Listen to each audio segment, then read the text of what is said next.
Well, hello, everybody. I am Tim from Las Vegas. And I'm Sam from the Pacific Northwest. Welcome, everybody. Thank you for joining us. Yes, thank you for joining us. And here we are again with another episode of the Western Contingent. And just Sam and I getting together talking about stuff. That's right. Yeah, so what do you got going on lately, Sam? What have you been doing this past week? Chewing the fat. Well, I did a couple of cool things this weekend. Went to a football camp. My son, my youngest, is at a football camp. He's a 8th grader going into 9th grade next year, and so he's a freshman. And he was one of 4 freshmen that were invited to attend the football camp at Central Washington University in Ellensburg with the rest of the 10th, 11th, and 12th graders. In years past, they've had the freshmen come, but I think because of a couple of knuckleheads, the freshmen have not been asked to return this year.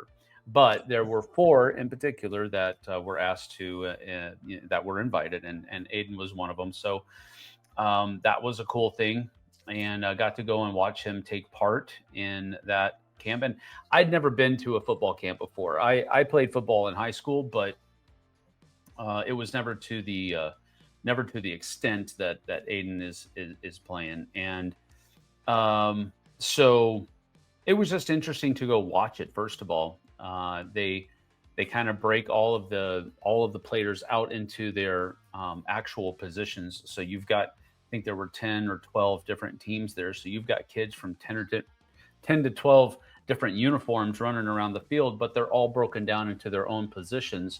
Right. And the coaches of the Central Washington team and the players of the CWU team are the ones coaching during their indies, their individual workouts. And then after those individual workouts are done, they go and scrimmage, and each team gets 32 plays to run. And the defenses switch on and off the field at certain times. It's an interesting thing that we were able to just go witness, and it was cool to be there. There weren't a whole lot of parents there because it's kind of in the middle of the weekend and all that kind of stuff. We didn't go Saturday because we were doing a game night at our church from 3 to 6, and I'll talk about that in just a second. But it was a fairly full weekend from 3 to 6 on Saturday. We did have that game night, and we only had 18. We usually have about 25. But the college age group had a retreat, and some of them were gone on the retreat, and then a couple of people in our college age group, the Stitch, were getting married. And so if they weren't on the retreat, then they were probably attending the wedding.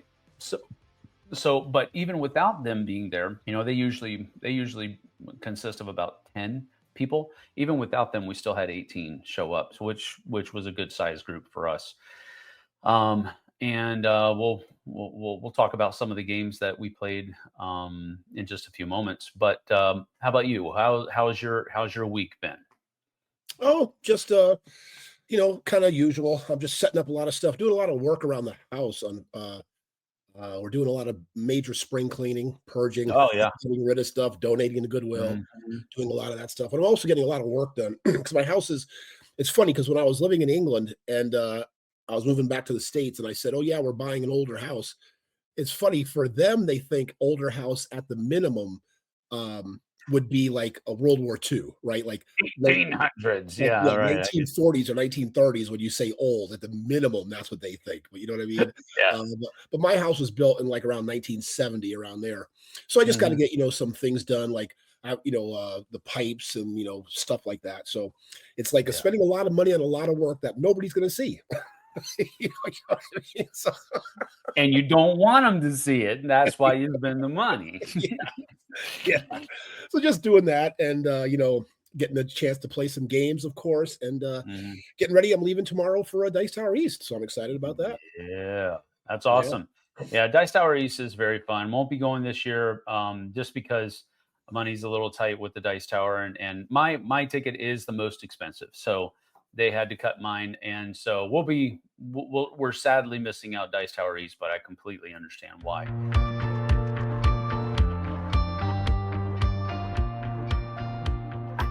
What about games? What games have you been playing here recently? Oh, well, I've had a couple of I've been able to play. I had a game night on Friday night with some friends, Hmm. and I'll talk about one game from there. Got to play Councils of Burgundy with them. We played the deluxe edition. I taught them about a year ago, but we love that game. It's just fantastic. But the game Yeah. that I taught them, which I just think is a fantastic game, and a lot of people don't know about it or play it, is Plague Inc. And I don't know Oh, if you've yeah. ever played that game. Yes, I have. Um, Now, how I discovered the game or found out about it is I used to do the app. When Mhm. I used to fly a lot back in Yeah. one of my former careers. And what I would do is like waiting in the airport, I would, do the app, do whatever I needed to do. Then while I'm on the flight, the app works behind the scenes. So when I landed, I could see what happened. It's just kind of cool. I mean, for me, I'm not Yeah. a technological person, but that was like real exciting for me. And they made a board game. So I was like, wow, this is interesting. Let me play the board game. And what it is, it's just I teach the game by actually taking my first turn. I'm like, okay, Mhm. I'm going to teach you. By taking my first turn because it tells you the steps you need to do, and then we just start the game that way. So I love it for that reason, Yeah. and I really truly believe it's a very intuitive game.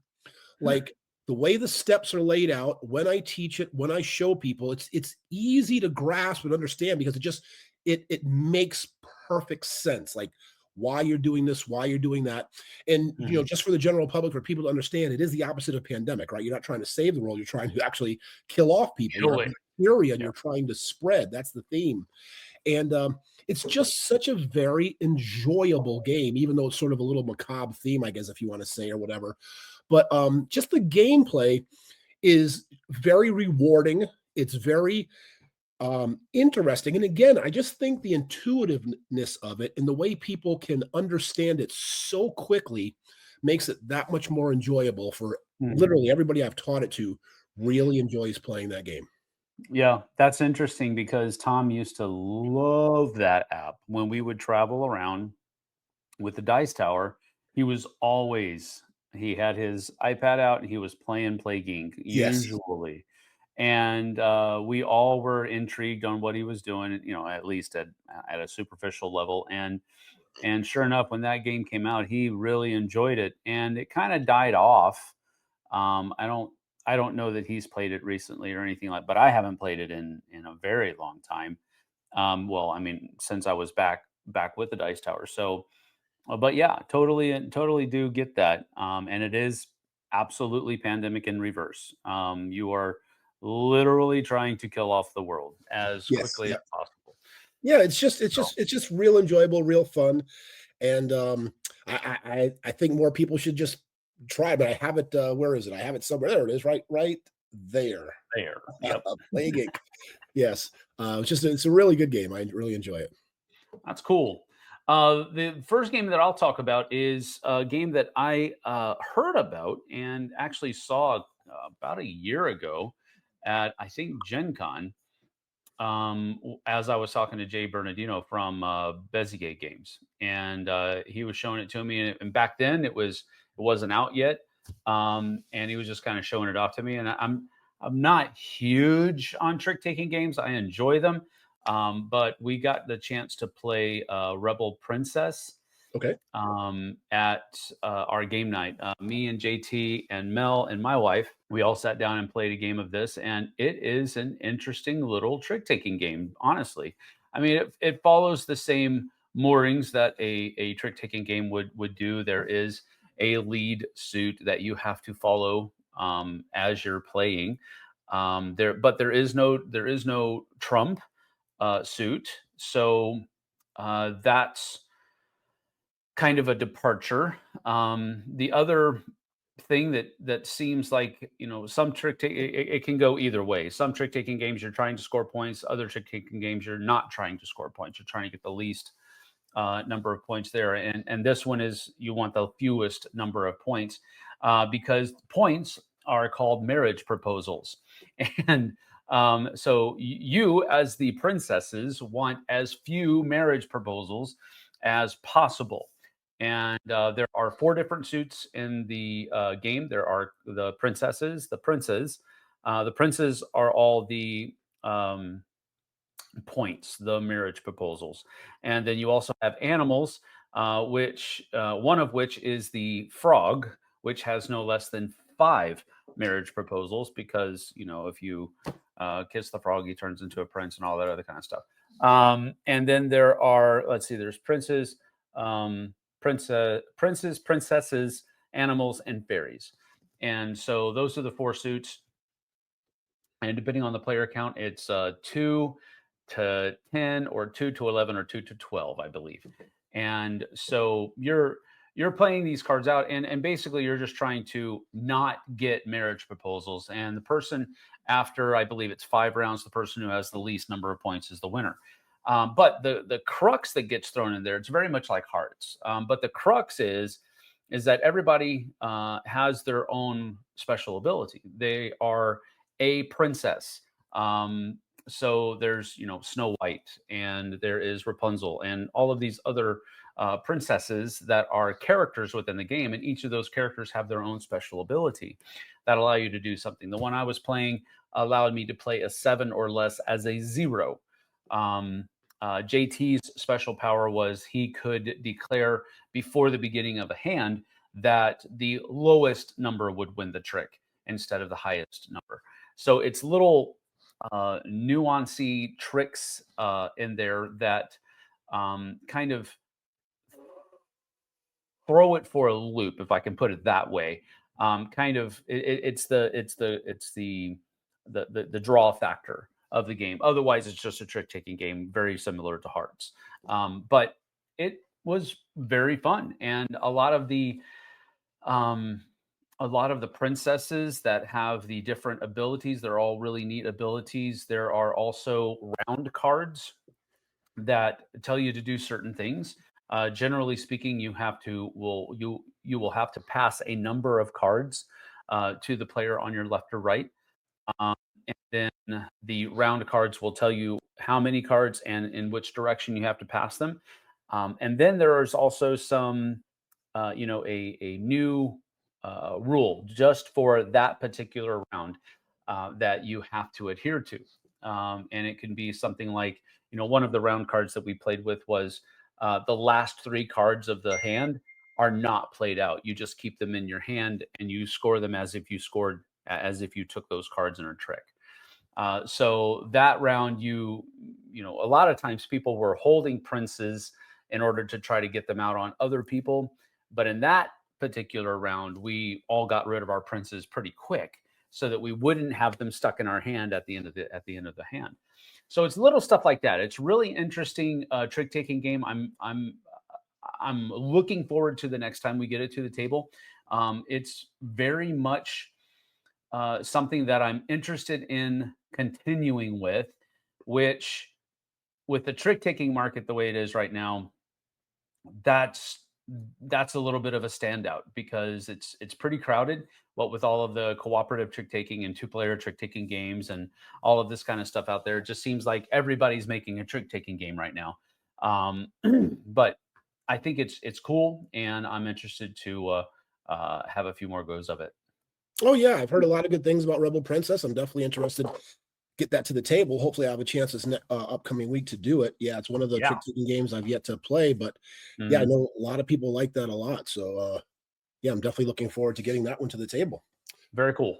Cool. And I guess the last one I want to talk about is I just played this yesterday. It was a friend of mine got a Kickstarter, and it's called Peaks, Peaks, and it's about mountain climbing. It was good.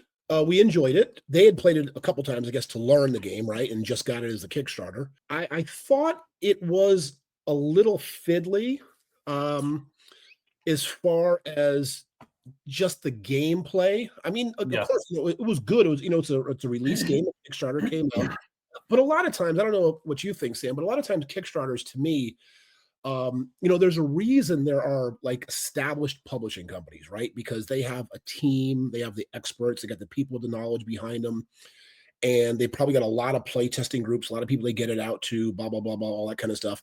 So it does probably get a little bit more of a thorough look under the hood per se Sure. than maybe a first time company. I don't know if this company was or not, but self-published games or whatever. And I just think this game could have used some more play testing. Sure. It worked. It was fine. It was enjoyable. It was interesting. I would definitely play it again. Just a tiny bit fiddly.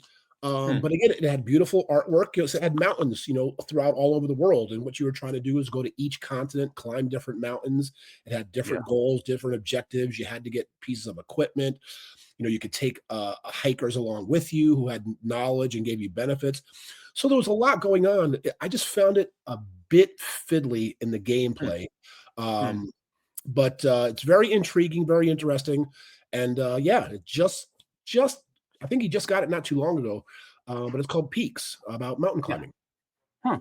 I haven't heard of it. But I mean, you are absolutely correct. I think one of the reasons why I think crowdfunding exists is the exact reason that you've stated, and that is publishers are basically much more stringent, if I want to put it that way. They have more experience. They can see kind of what would work with at least their portfolio and what won't. And if yours falls into that what won't, then they're not interested in your game.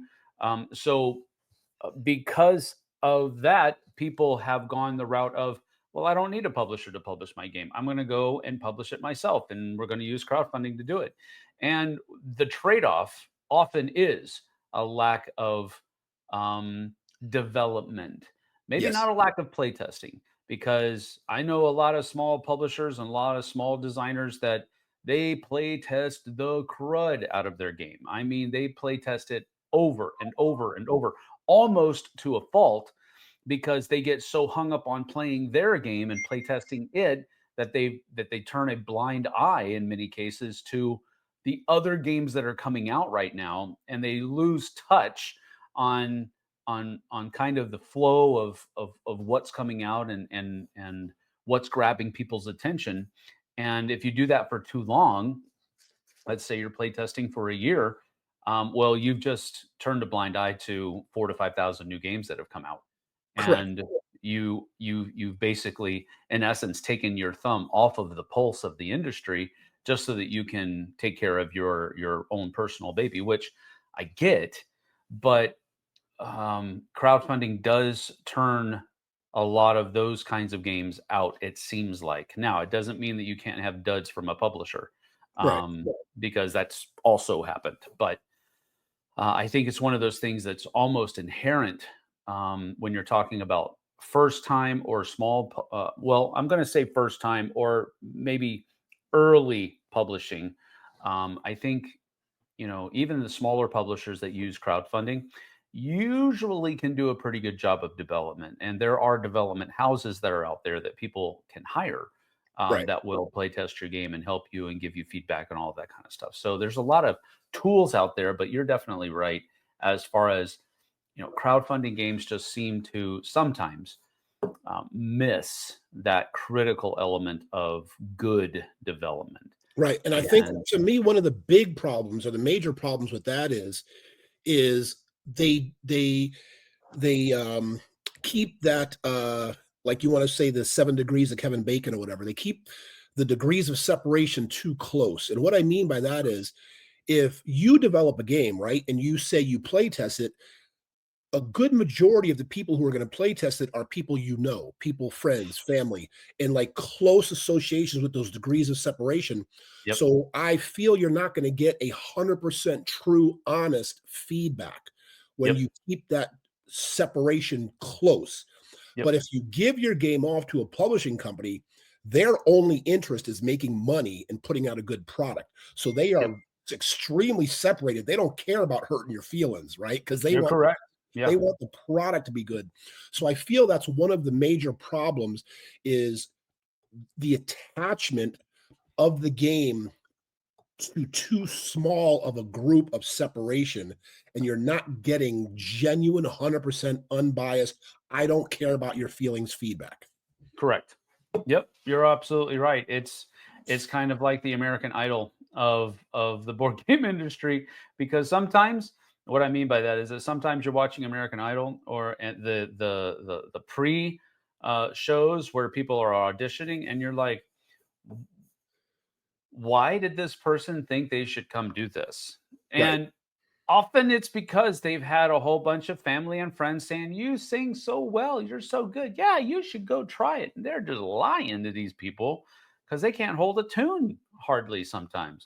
Oh, yeah, And absolutely. so it's yeah, I think it's the same thing. It If is, you and I've play talked test about with this before. I know I brought up with because when I was at Meepleville, I had people come in all the time with a game they made, game they developed, and, Mhm. I truly believe this. I just know from experience that, the vast majority of the people, or a lot of people, literally think there's, like, 20 games in the world, right? Right. There's Monopoly, Stratego, Scrabble, chess or whatever. So if Yep. Uncle Charlie makes the 21st game, then it's great Yep. because there's only 20 others in the world. Yep.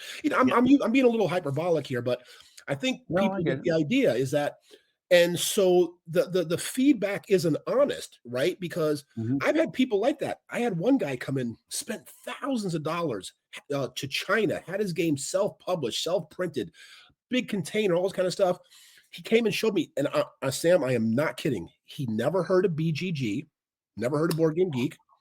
He he came to our convention because he had heard about it. He didn't even know there were board game conventions. Like, he didn't even know about the world of hobby gaming, kind of, Yeah. and spent, because again, he thought he made the 21st game in the world. And the scope of his knowledge was so limited, and I felt so bad because I'm like, Mhm. this is not a good game at all. Like, Yeah. so that's what I think.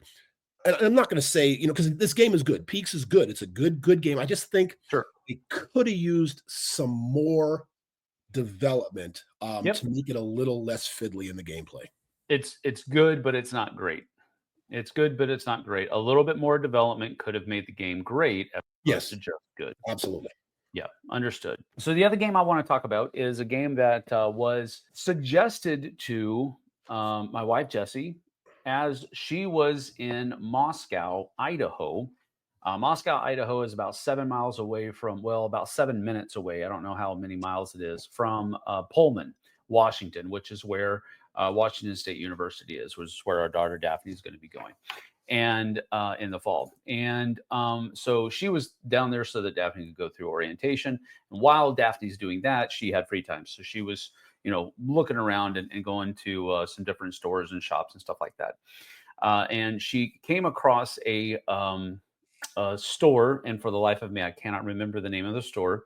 I'll put it down here on the screen because I can't remember. It is such a unique name. And that's kind of the trapping of a unique name. It's either going to stick or it's not going to stick. And for some reason, the name of this store just does not stick. But it's here on the screen for you, so there you have it. Anyway, she's there, and the owners of the store, she's talking to them about this and that, and they know about the dice tower, and they know me, and they're interested in the fact that she's my wife and all that kind of stuff. And so they're talking, and so my wife asks them, well, what game do you recommend? And they said this one, and it was a game called Coffee Rush, and it's by Korea Board Games, which that's what, she sent me a picture of it, and I was like, oh, Korea Board Games, I'm interested. Just something about that company. Things that come out from that company are usually games that I enjoy on some level, whether I love them or just like them, whatever. But so I was interested in it. I said yes, get it, and let's get going. So she did. I'm at Origins, by the way. That's why I'm not with her. And so she picks up the game and we play it. I punch it out. I read the rules, and we're playing it. We bring it out to play at our game night at church this weekend with a couple of ladies in the church that one of them was the first time I've ever seen her at one of our events, and the other one is one that comes normally. And I'm thinking this is probably going to go over well. One of them was a former barista, so she's going to probably like it just for the theme alone. But the other one I didn't know much about because it's the first time she'd ever been there. Anyway, we're playing the game. It's those two, my wife and myself, and we're playing this game, and we're having a really fun time. So basically, what you're doing is you're a worker in or rather, you own your own coffee shop, and you're trying to fill orders as quickly as you possibly can by accumulating the ingredients for each of the different orders that are in your tableau and trying to get them off. And it also has a flow mechanic where the first orders come in on your top row, and then at the end of your turn they click down one space or one row on your tableau. So there's only 4 rows, and if it clicks off the bottom, then it's going to be an unfinished order. It's going to be negative points for you at the end of the game. But once you start completing orders, you can turn 3 orders in to upgrade your staff so that you can more easily move around the ingredient board and basically pick up more ingredients. So when you're moving around the ingredient board, you can move orthogonally at the beginning of the game. Whenever you move on an ingredient, you basically get one of those ingredients. So you freely can move around, but you just can't end your movement on a space where another barista is. And so that's how you're accumulating your ingredients. You're using those ingredients to fill all of your orders. And whoever has the highest rating at the end of the game, which is basically points, is the winner. Well, the game is fun, but I have to say, the thing that really took it over the top for me as far as how much I enjoyed the game was the component quality. And the component quality wasn't so much, this is just a retail version of a game. This isn't like a Kickstarter deluxe or anything like that.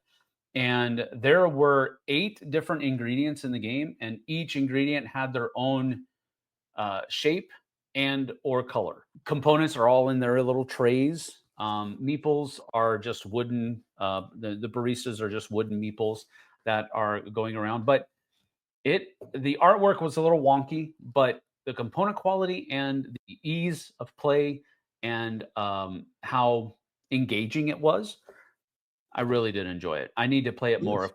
of course, just because, just to give it its fair shake. But my initial impression of the game was this was a great recommendation, and I'm very happy that they did. So that's Coffee Rush from Korea Board Games.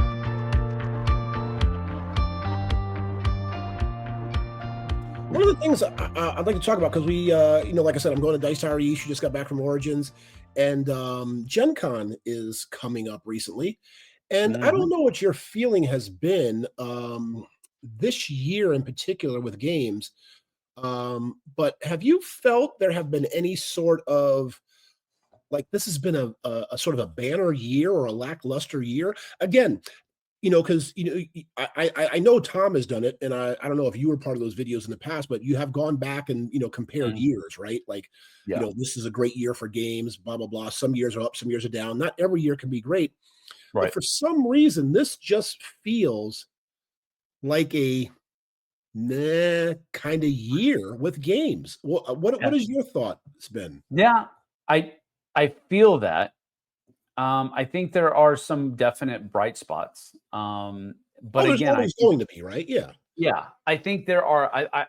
I think there are niche bright spots though. So there's a lot of upheaval going on within the industry, I think. that is true. We're seeing some publishers fall by the wayside. Some more quickly than others, but the writing is on the wall for those others, I think. And with that, there's a little bit of trepidation, I guess. That's kind of the sense. I'm kind of the opinion that I'm wondering, is this the popping of the proverbial bubble that we've been riding for the last decade or so, where the industry is going to begin to settle, if I can put it that way, rather than it seems like it continually ramps up for a Mm, while, and it's been doing that for a long time. And I'm wondering if we've reached that tipping point of, because we're seeing a lot of deluxe edition reprints.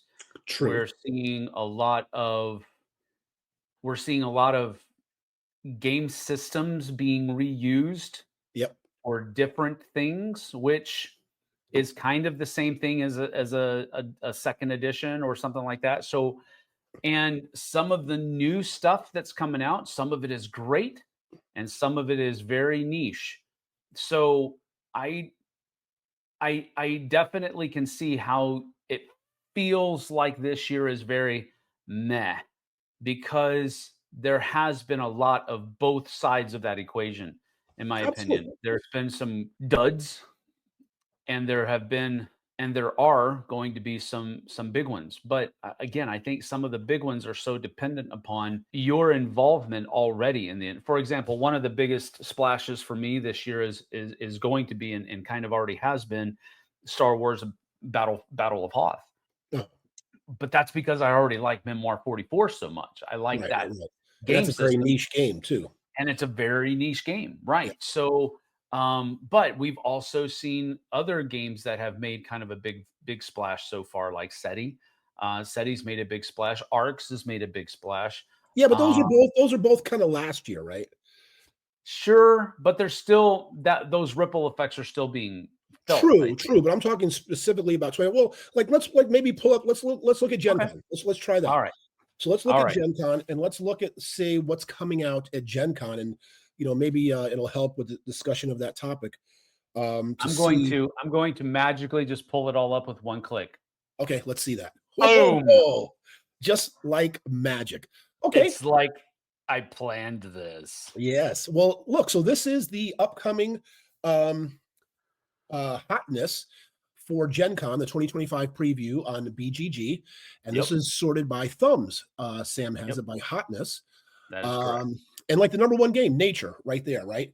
Yep. So that's been play tested for a while, right? So that's been out in the wild, as they say, for a while, been play testing. Yep. Yep. Yep. So that looks like that's the hottest game at Gen Con.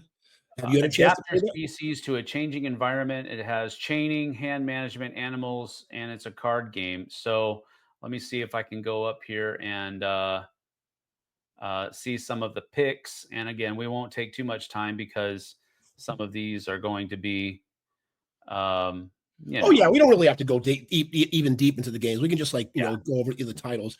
So yeah, I don't know how much you've heard about that, but there's one right there. That's a Yep. hot game. The next one, Yep. Gwent. I don't even know about that at all. Right. And that's a lot of what we're running into.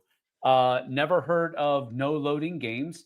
CD Project Red, people know that because of The Witcher. And that's actually what that is. It's a Witcher game. And I believe Gwent is one of the characters Okay. from The Witcher. Now And when they again, say I'm not huge into The Witcher, so people are probably rolling their eyes at this point. But um, uh, legendary card game, is that like is that just like a title, or does that mean that is a game that has been around a while? Like, you know what I mean? I'm not quite sure. I no, I don't think it's. I don't think it is a. I think it's just a name. Um, I don't think it has been around for a while. No. Okay. Deck construction, deck pack, bull building, card game collectible components. Yep. I don't know. Haven't a clue. Okay. Then there's Vantage. I've heard a lot about this, and I would dare say, you can back me up on this or disagree or agree.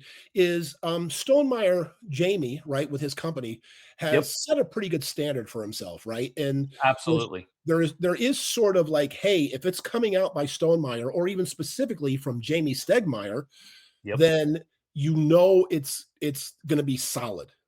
Probably. Yes, in Right. some way, shape, or form. It doesn't mean that you'll necessarily enjoy it, Correct. but it is going to be a well-designed game. Correct. You know And he's made a very good name for himself and for his yes, company. correct. And again, he's put out several videos. I've seen a couple of this. I've seen some of the teach videos, and it's very intriguing. This is one Yeah. that I'm kind of excited about to see what it does. I don't necessarily know if the gameplay is my style, sort of like the story, the narrative kind of. Mhm. I heard who was it? Shay compare it to like Tales of Arabian Nights, the Oh story, boy. or, you know what I mean, like the world kind of thing. You know, making Yeah. choices, doing things. So I don't know if that's necessarily my game style or play, but I think I'm still intrigued by this game.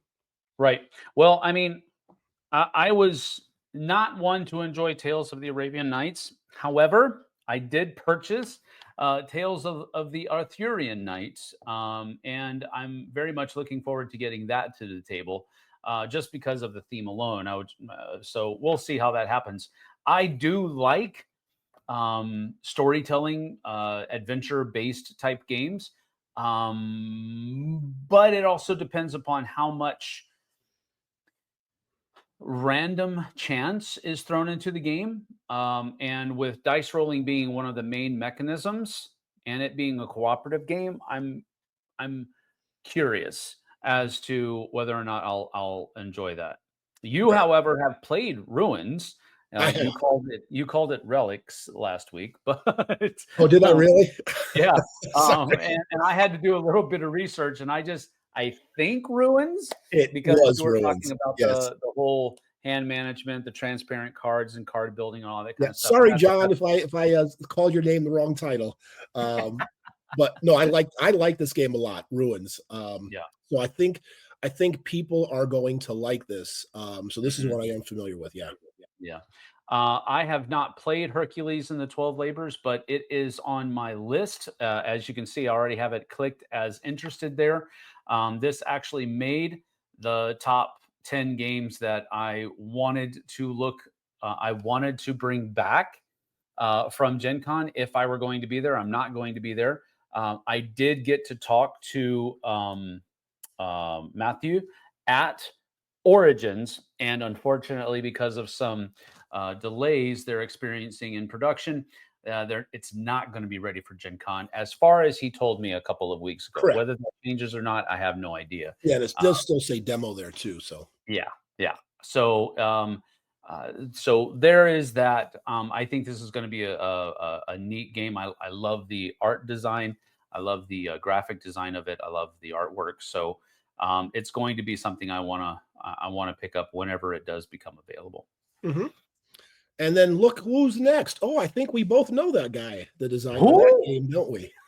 Oh, it's fitting that they call it the word jerk is in the title. Um,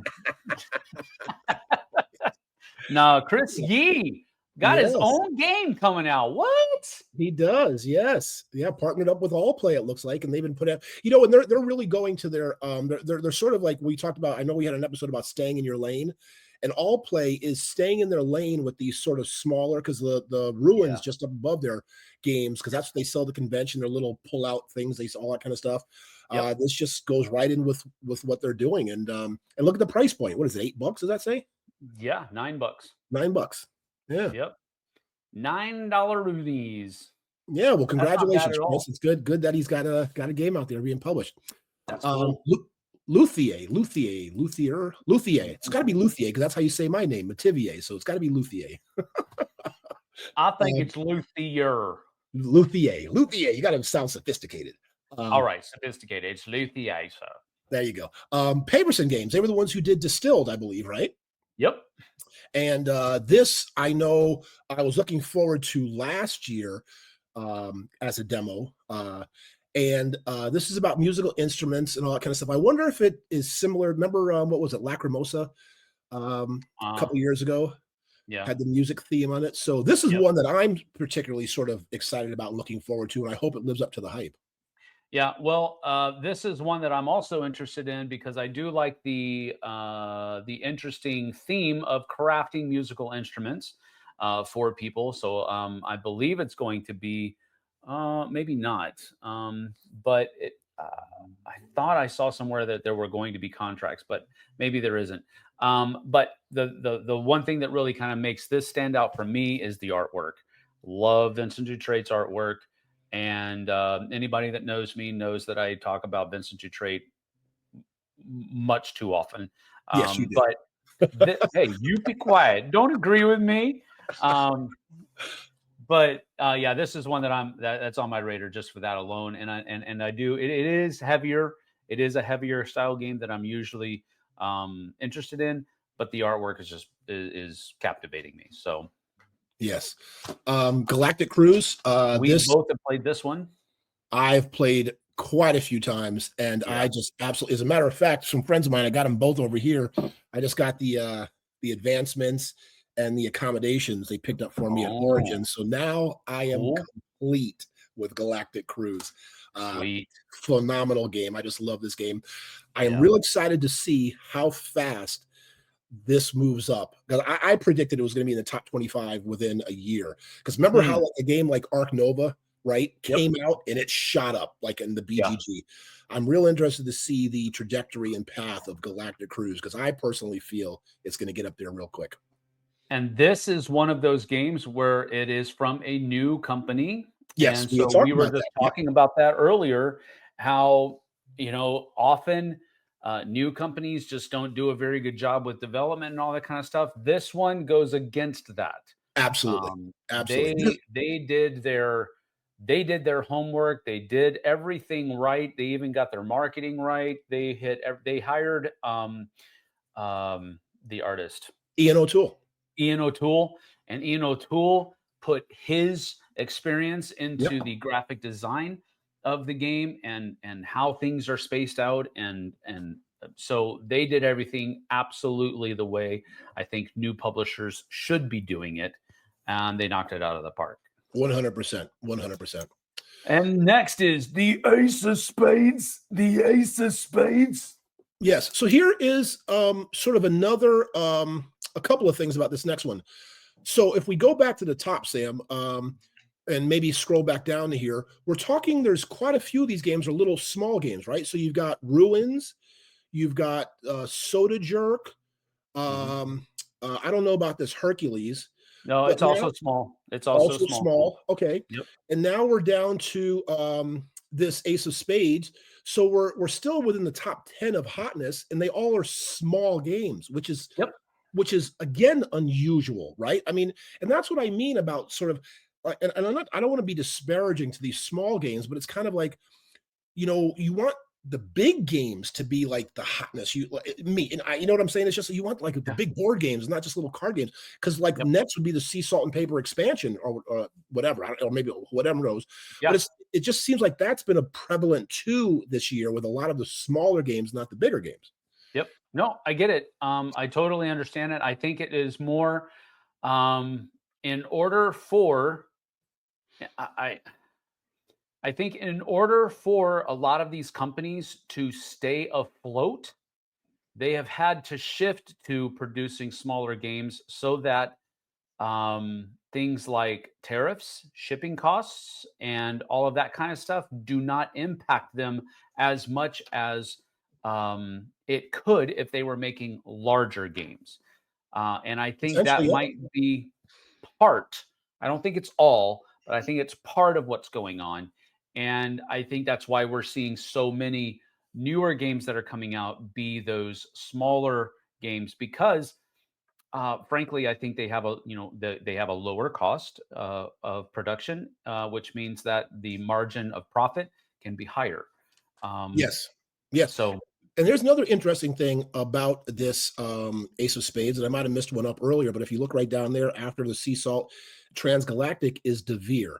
Now, in the past couple mhm, of years, Devere has been on a roll. They've been putting out fantastic games, yeah, good quality games, but they mhm, have several games in the Hotness, yep, which is unusual for a company because, you know, I worked for Yellow for like 8 years. Now I'm with, Play to Z publishing company. And mhm, it's kind of like, publishing companies, no matter how big or how small, have a schedule, right? Of how many yep, games you're going to produce a year. You know that too with Mythic and all the, your knowledge in the industry. yep, And it seems like almost every year, Devere has like 6 to 8 copies or games coming out, or it's like a lot. yeah, Um, and they've been pretty solid with most of them too. So this is Mhm. going to be another really good year for them with a lot of games coming out. It'd be nice to see if they all are at the same high standard. Yeah, it would be interesting. Transgalactica is down here as well. That's Devere, and so that's. I mean, you've got one, two. I think that's it. Yeah. So So far. far, Yeah. so far, that's two in the top 10 or 15 that are going to be that people are expecting to come see at Gen Con. So, and again, you've got these now. Transgalactica goes against what we were just saying. That's a large game, $80. Yeah. I'm excited about And this one too. Yep. yeah, but then you've got $30 here for Ace of Spades, and I just, of course, cooperative hand management card game. I'm interested to see how that happens. Channel your magic through poker plays to resolve dangerous duels. So that's probably speaking loads to you, being Yes, a fan of the gang, for which is sure. another game we played on Saturday, and we got wrecked. We played it 3 times in a row, and we only guessed correctly twice. The gang you're talking Um, about? yeah, the Yeah. gang. Wow. We just couldn't. We just couldn't, and part of it is my fault, I guess, but and I'm willing to own that, but I'm just not that huge of a poker player.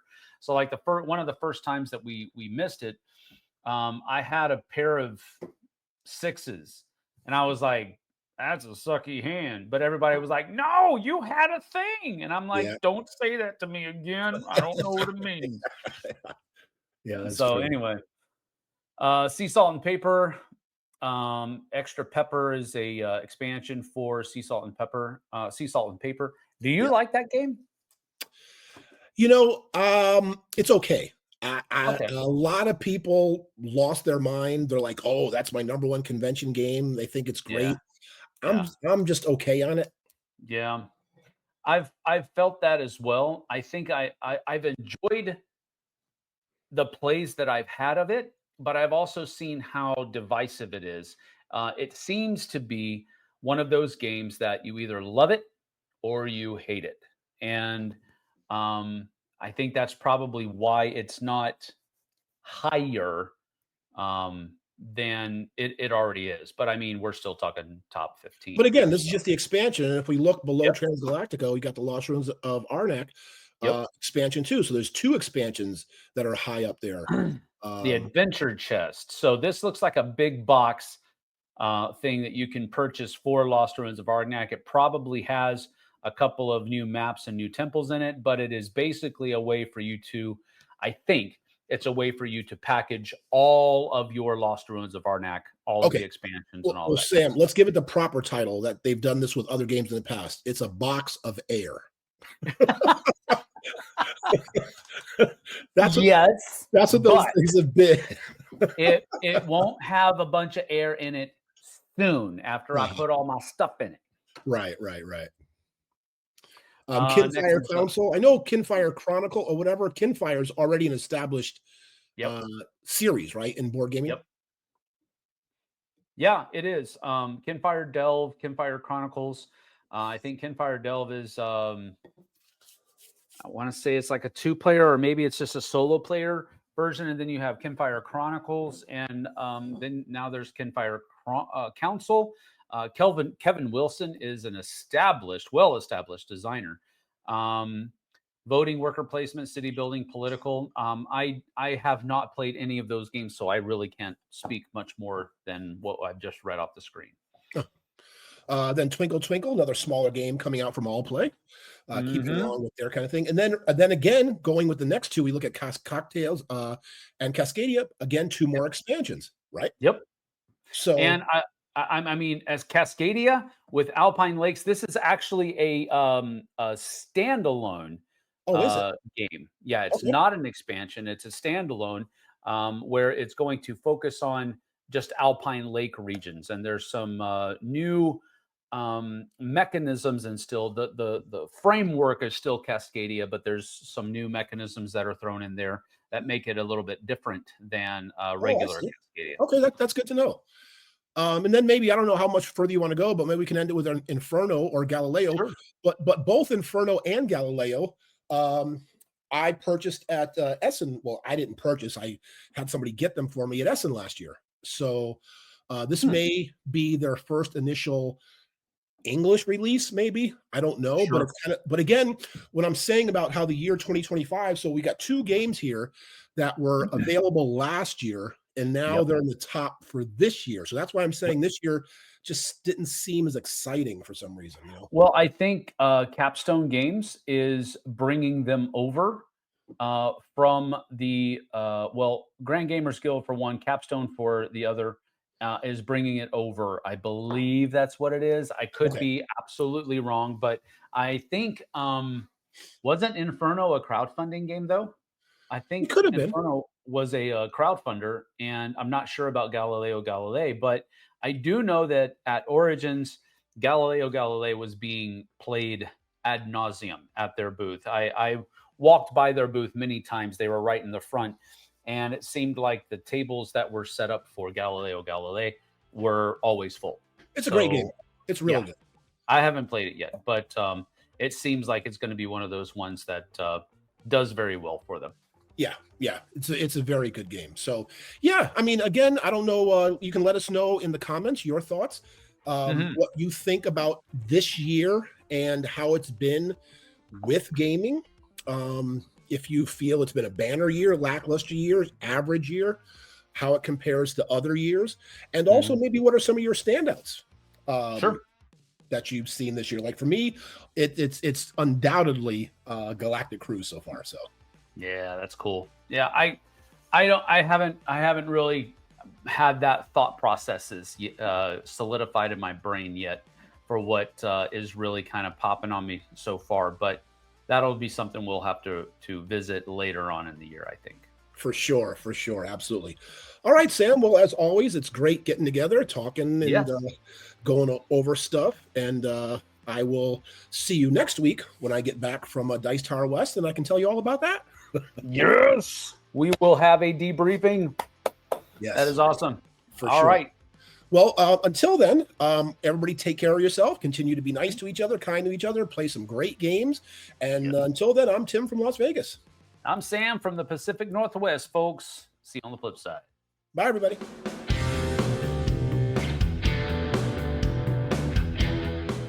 Hey everybody, thanks for watching this video. If you like this review or whatever you just watched, wasn't it amazing? Check out our channel, Dice Tower. We have all kinds of things. We review games, we do top 10s, we play games live. It's all about board games, but especially the people who play them. Check out Dice Tower YouTube channel.